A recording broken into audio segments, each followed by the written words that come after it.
Hello and welcome back to Healthy Spouse, Healthy House. My name is Tony and my channel focuses on health, wellness, and relationships. And as you can see, my background is different today, and that's because I'm inviting you into my living room so that you can sit down with me for this mental and emotional health story time. Let's have a conversation. Let's have a couch conversation. Grab a snack, grab something to drink, and come and join me. Now, I wanted to preface this video just by giving glory and honor to God, because I'm going to tell y'all, if it was not for God, I don't know where I would be today. If it wasn't for His love, His grace, His mercy, His favor, if it wasn't for His guidance, I would not be here.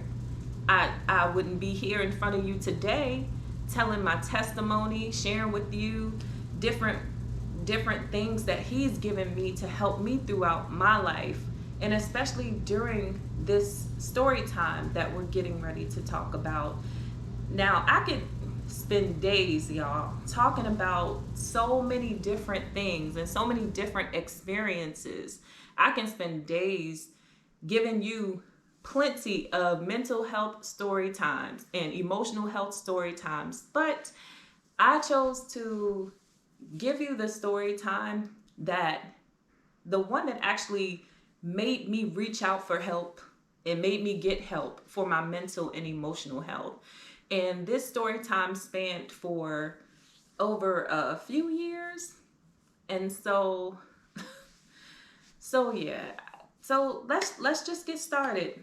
So back in 2012, my mom and myself received a call from my aunt. And within the call, she had told us that they weren't sure how long my grandmother had and that we should probably get over there right away.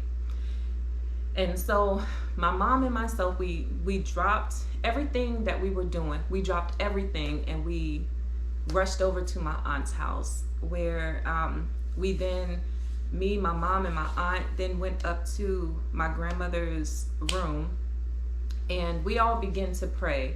But instead of closing my eyes, I kept my eyes open. I don't know why I did that, but that's just what I did. And I remember just looking at my grandmother, just staring at her. At this point in time, she wasn't responsive or anything like that. And my mom and my aunt are praying, and so I'm watching her as she's breathing, and then I'm startled for a second because I see that she's not breathing, and I'm like staring at her, kind of holding on to, okay, when is that next breath coming? And unfortunately, it never came. And when I tell you, that moment in itself was just, I don't know how to explain it except for that it felt like a dream.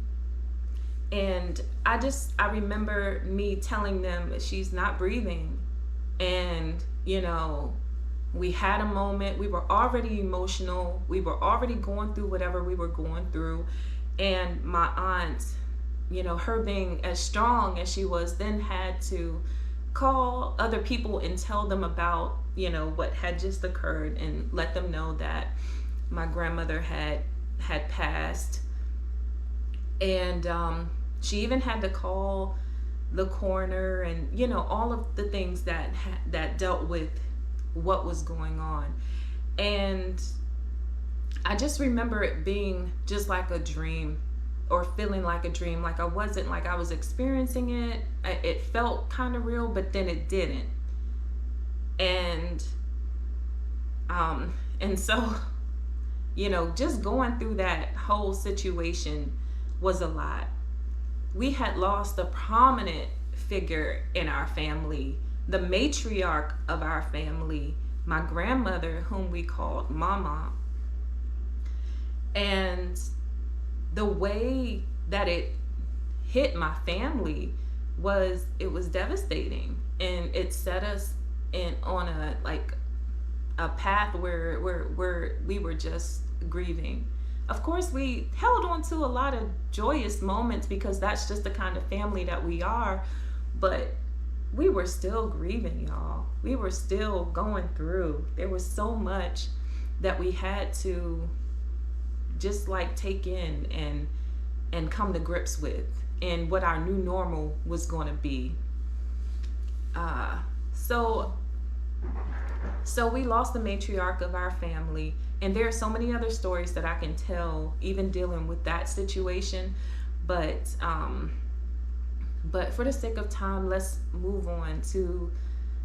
So we're now approaching 2013, and I get pregnant, and and I'm excited. I'm okay. You know, I have two children. This will be my third, and I get pregnant, and then very early on, I lose the pregnancy. So very early on, I miscarry, and that was devastating to me. I had never experienced that before.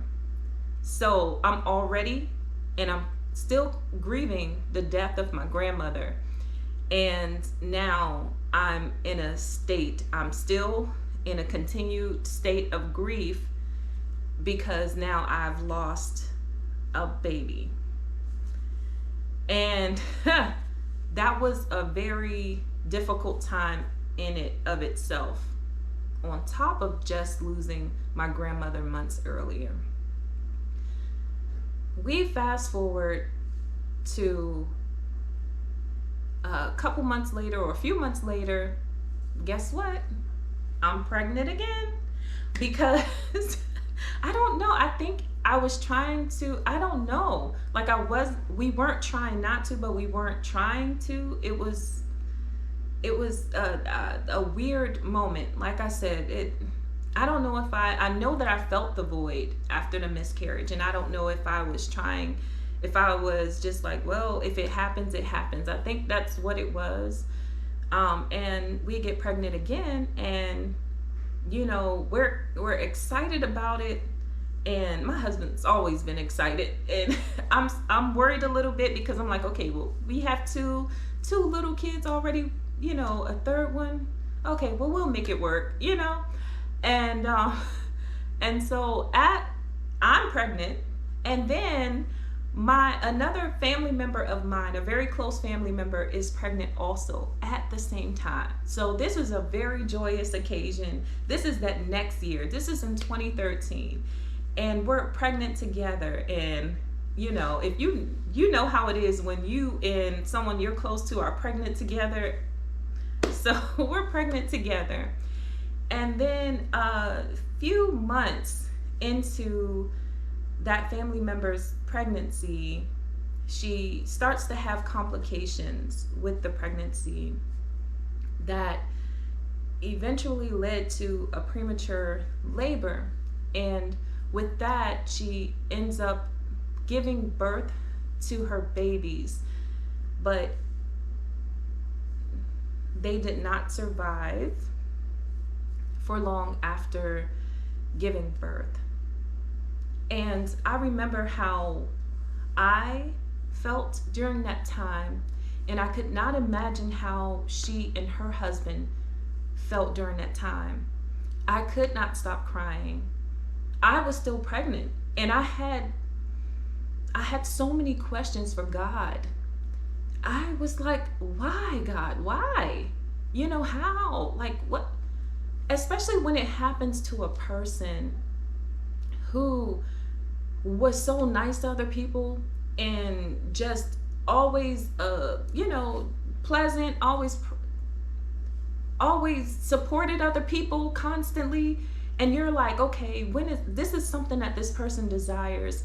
And you're like, okay, Lord, this is something that this person desires. And I just, like, why?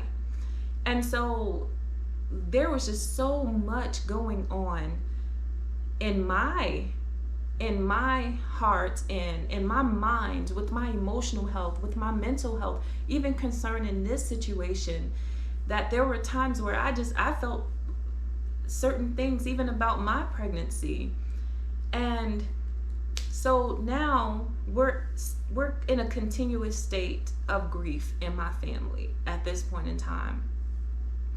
And you know, we're there for each other, but at the same time we're all still grieving.